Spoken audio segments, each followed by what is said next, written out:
We are starting to discuss with module 8.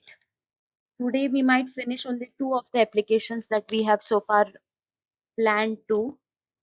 Let me bring you to the module 8.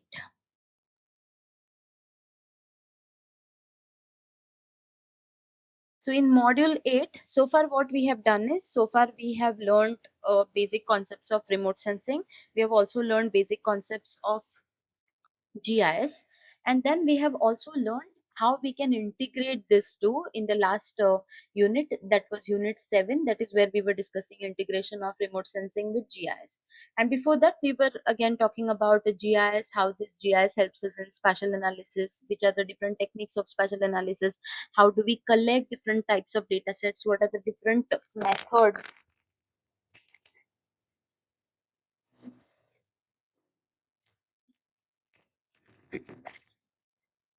Sorry. So what are the different methods that we use in order to generate a data set, what is secondary data set, what is primary data set, vector data set, raster data set. So we have set a base in order to build further, on which we started with unit 7 where we integrated remote sensing and GIS. Now, when we have understood that these are the ways in which we integrate remote sensing and GIS, what were those ways? We were essentially talking about the statistical methodologies of multi-criteria decision making, where we were talking about prioritization and we were talking about AHP, and then again multi-criteria decision analysis, that is MCA, that is what we were talking about. Besides that, some data integration techniques, wherein we were talking about how we integrate vector and raster data, spatial integration. We were also talking about temporal integration, and so on and so forth. Then we also went through some case studies pertaining to land use, land cover, disaster management, and environmental monitoring. Today we are talking about unit 8. Pay attention to this unit 8. Here our objective is to get exposed to which are the other domains that are using or finding application of remote sensing and GIS within their um, disciplines. Now, if you are a environmental science students, you will be interested in all these applications. If you are an earth science student, you will be again interested in all these applications, because to some or the other extent we are always talking about uh, environment as well when it comes to earth sciences. If you are an ecology student, again you are finding some, or rather a vast use of all these applications within your domain. So look at it in a wider perspective. Today we might just end up talking about only two, that is agriculture and forestry. Now, some of us might say that I am an environmental science student. Why should I be bothered about agriculture?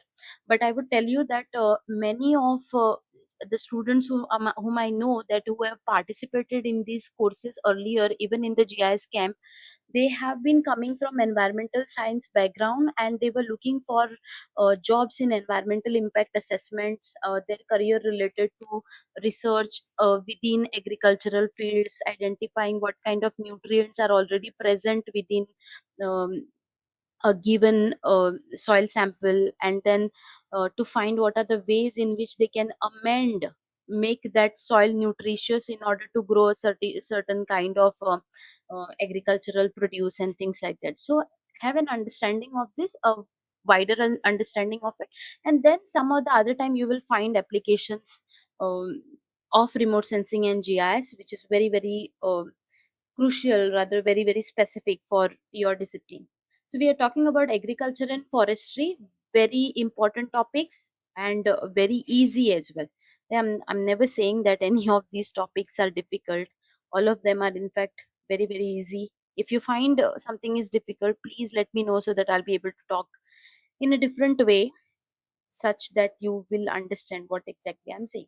Okay, so coming to agricultural applications, I am only putting forward the most basic applications of agricultural, um, the most basic of the agricultural applications of remote sensing and GIS, of which we all know one is precision farming. Now, farming uh, is not something, no, that how earlier it was very localized. I have an agricultural produce, and this was before before industrialization, definitely. So agricultural produce was very local. So I produce a certain thing, I will exchange it for another commodity or another produce that my neighbors or the next village is or the next province is growing. But now agriculture is rather on a large scale. There are vast fields, vast provinces that are covered by only one monocrop, what we call.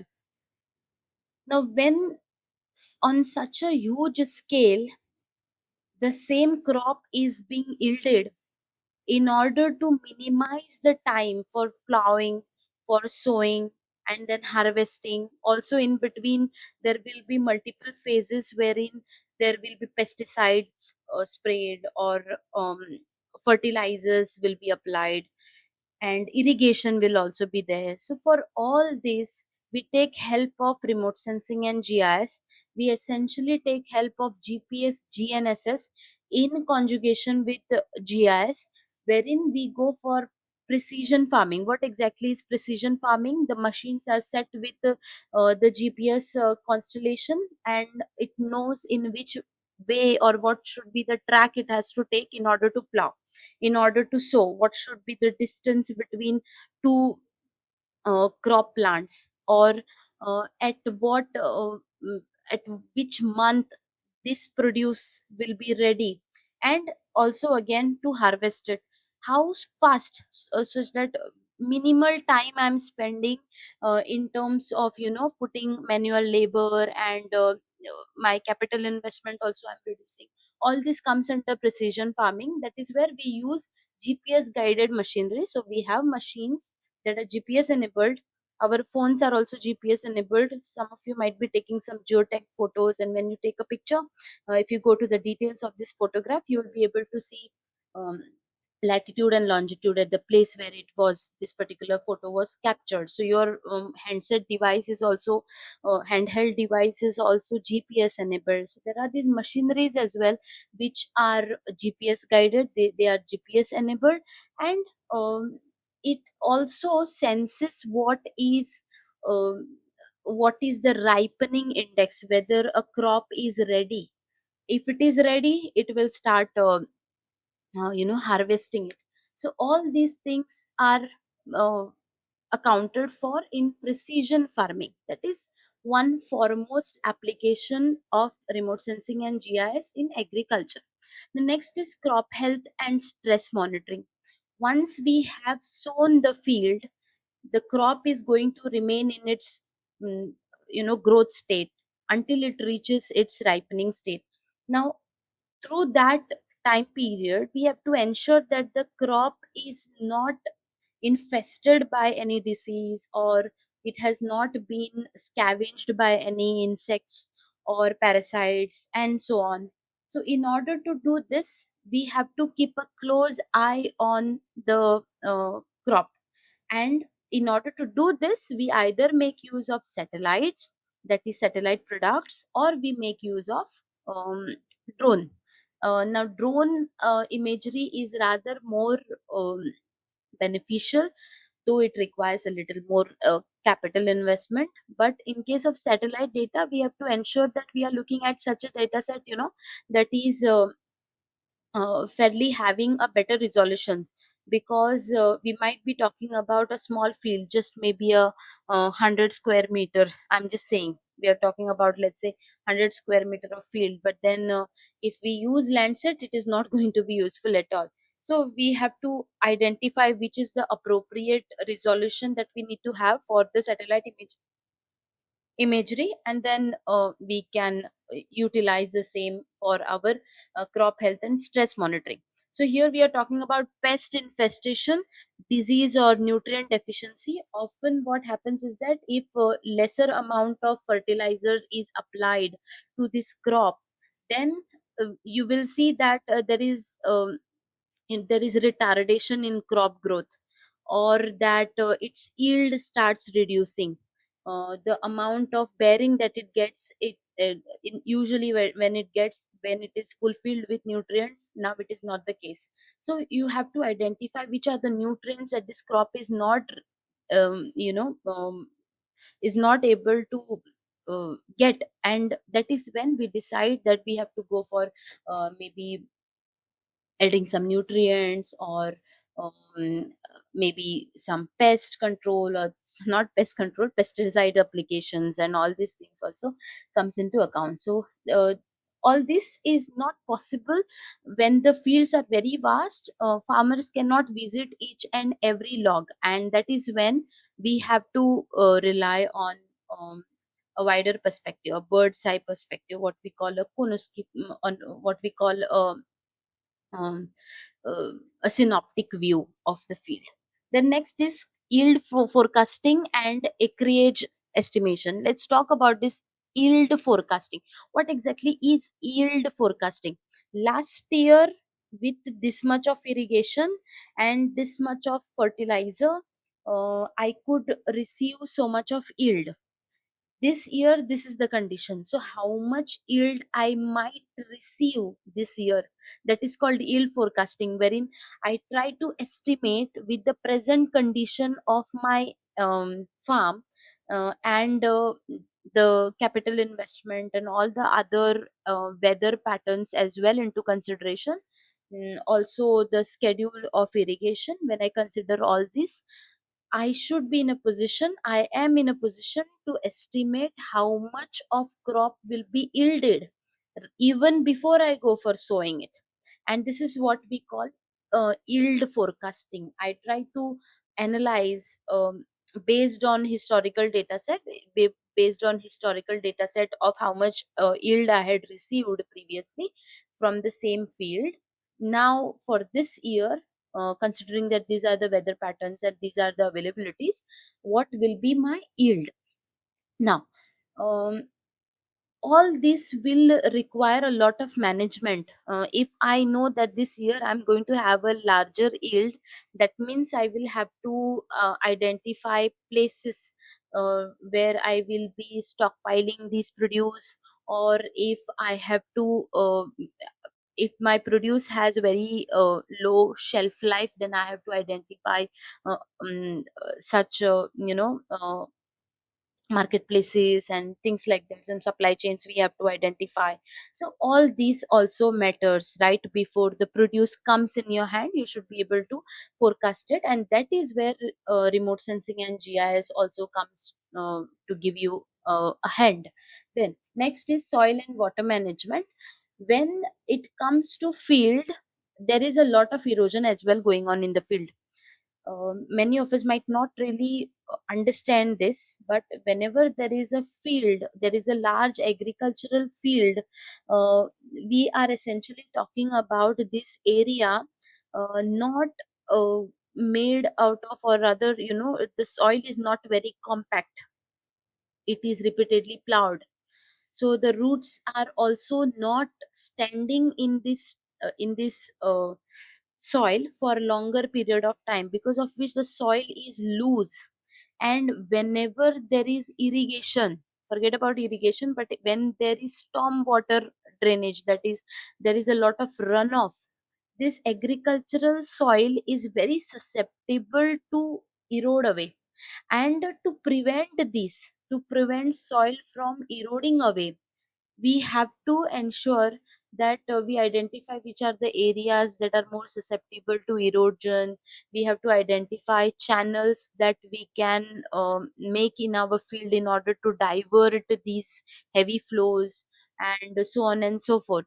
So for this, again, we are making use of digital elevation models. We need to know what is the topography of our field, and we also need to know what is the soil depth. So all this, when we have to manage over a large area, then again we make use of remote sensing data in association with GIS. So besides this, we are again managing the water as well, isn't it? So soil and water management, this is where we map soil moisture levels. We want to know what is the soil moisture level even before going for irrigation.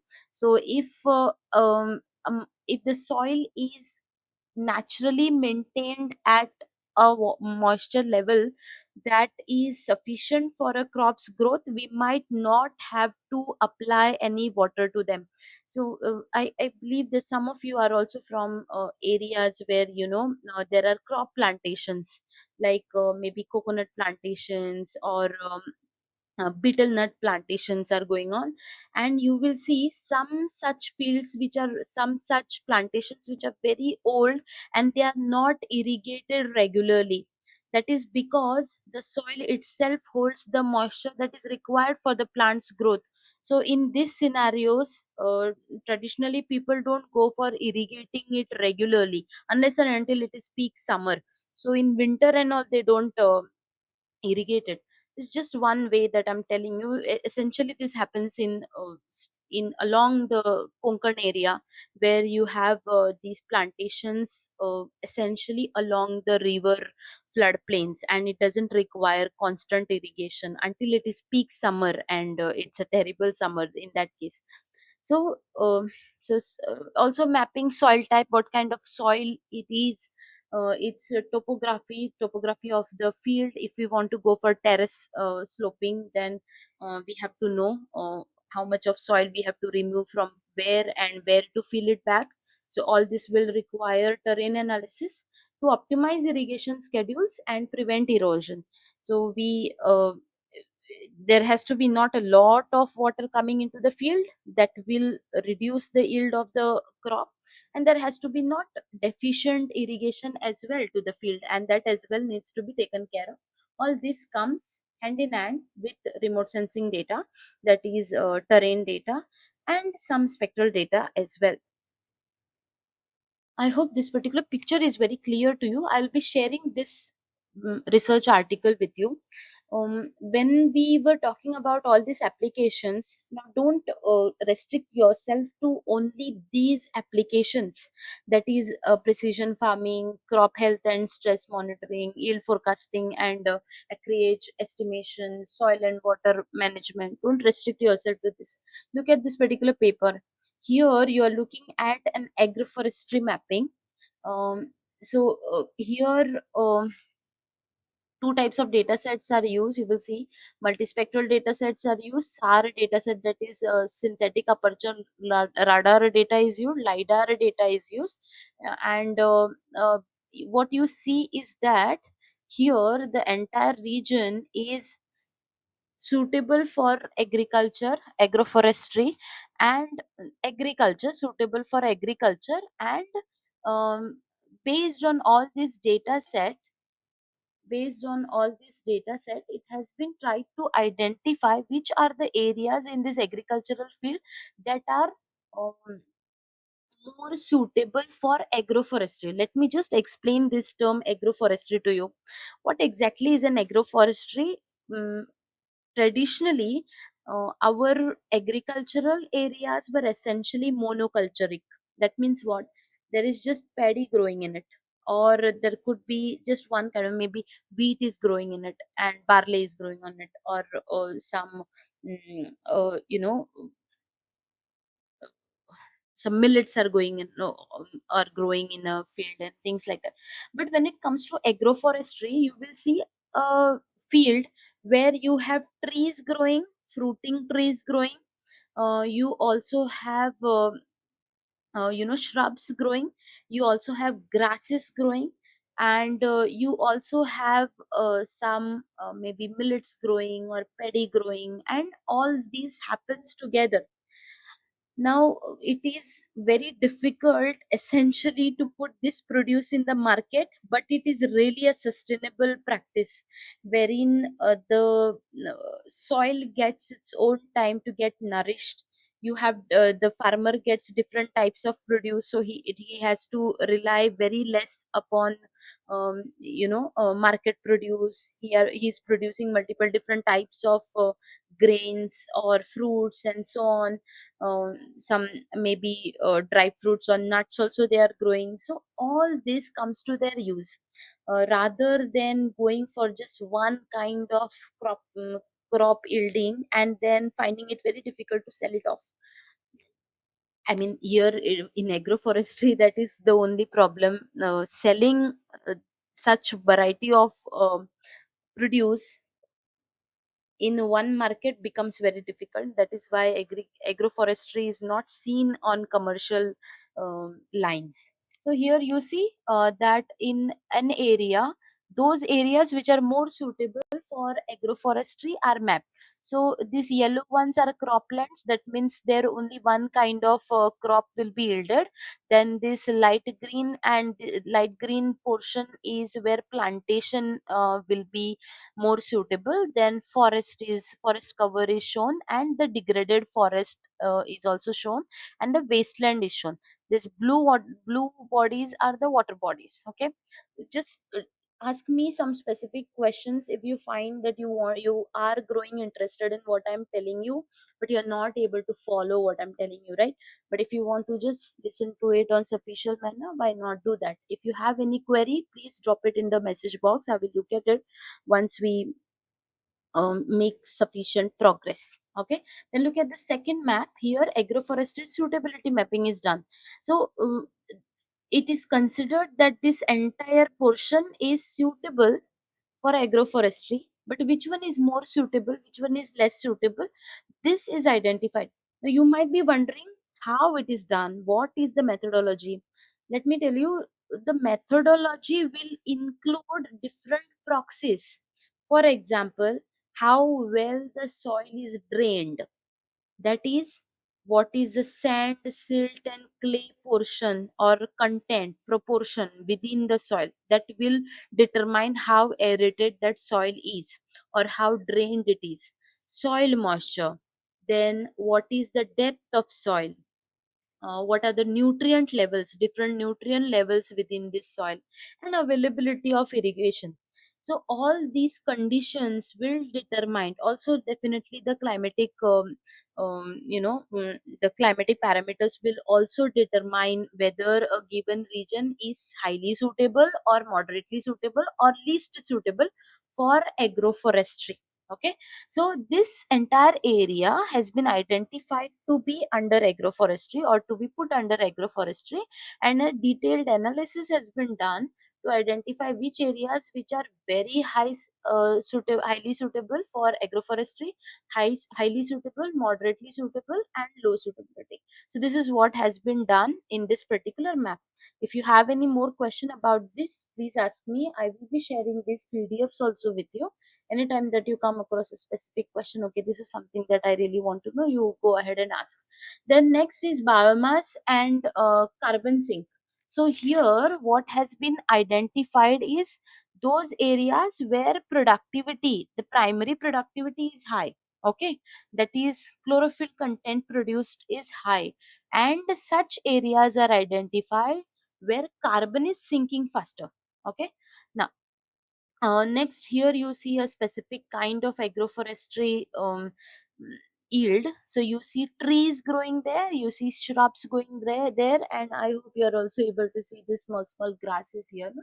The small grasses. So there are some banana palms are there, some trees are there. You will see some trees which are low also, and on them there are some creepers. So essentially in these plantations, coconut plantation, areca nut plantation, you will see uh, black pepper uh, vines that are growing on these coconut or palms or on the areca nut palms and things like that. There will also be some banana plantation. So these are the kind of agroforestry. It's an agricultural forest. So you see in forest how you see different types of trees, no? So in this agroforestry also, it is man-made. It's an agricultural area in which you are growing a forest of different types of trees, palms, shrubs, grasses, everything. Okay, and these are the agroforestry tree signatures of different trees. Different canopy heights will give you different signatures. For example, these banana palms will be seen differently by the satellite than these larger trees. Perhaps they are the chestnut trees. I don't really know what they are. And then here you will see canopy height. So there has already been some plantation that has been done here. Some trees are high and some are low. So the green ones you will see, I hope you are able to see this, 10.1 to 12-meter high. So the darker green areas are the trees which are more than 10 meters high. And then, so green is the highest or tallest trees, and then the red ones are the, you know, they are the stoutest one, maybe closer to grasses and shrubs and things like that. Okay, so this is another such a study where nitrogen availability for the study area is identified. So you will see nitrogen availability, fixed nitrogen we are talking about. So that is higher here in these green areas, and the ones which are these red regions, this have very low nitrogen availability, fixed nitrogen. Okay, nitrate we are talking about here. Sorry, nitrous oxides we are talking about, nitrates is correct. And then phosphorus. So those areas which are yellow in color, they indicate low availability of phosphorus, and the ones which are green, here somewhere in the periphery towards north, you will find that phosphorus availability is more. Similarly, potassium is mapped wherever potassium is high, wherever it is low. And then soil pH is also identified, high and low. Then here you will see organic map, organic content, that is humus content or humic acid content, that has been mapped. All this will again require collecting samples. In the previous example, there were no samples as such collected, only proxies were used in order to map different suitability of the region for agroforestry, or in uh, to complement agroforestry. Here, however, you essentially see soil studies, which again goes hand in hand with the agriculture or agriculture related applications of remote sensing and GIS. So here, when you read this particular paper, you will see that remote sensing, that is satellite data, as well as sand sample collection and then utilization of those, the chemical analysis of this soil has also been used. Yes, the samples were collected from the site. Now, it might be it is definitely not possible to collect samples from each and every meter length. So, e- essentially, we go for grid sampling. So, we first decide what will be the grid. Maybe at every 1 kilometer, I will collect samples, or 100 meter, depending upon what is the scope of that particular project. We already prepare the grid, we find the nodes, go to the field, collect the samples, and analyze it for whatever data that we get. Here you will see these many parameters. I think there are more, six more parameters as well in this same paper. I've not read the paper completely. I've just read the methodology of it, because that is what I was interested in. So sampling has been done from the field. It has been analyzed, chemically analyzed, and whatever values of these different species that are being received through chemical analysis, they have been imported into GIS, and then interpolation is done. See, imported into GIS and interpolation is done. Okay, so moving on, here you see uh, areas which are, more suitable. This is again suitability mapping. Here again, you will see wherever the river is closer, the area is more suitable. So here you will see that suitability for different types of crops has been done. So tea garden has been mapped. Natural vegetation, here this is natural vegetation, this light green what you see, pista color, that is tea garden. Then water bodies are mapped, and sand depositions are mapped, the built up areas are there, agricultural land is also there. So all this, for this particular area, those areas which are next to river bodies or some water bodies, these are more suitable for agriculture, or for um, any a certain kind of plantation and things like that. So that kind of suitability mapping is done. So here it is distance from road, so which areas are away from, farther away from road. So if you look at this red patch here, somewhere towards the center of it, that is the farthest from the road. So there again, you will be aware that whatever produce is coming from this area, it requires to be transported to the nearest road. So which is that nearest road, and how much of harvesting cost will also increase for this. So all those things are also considered here. Okay, let me just take a break of 1 minute.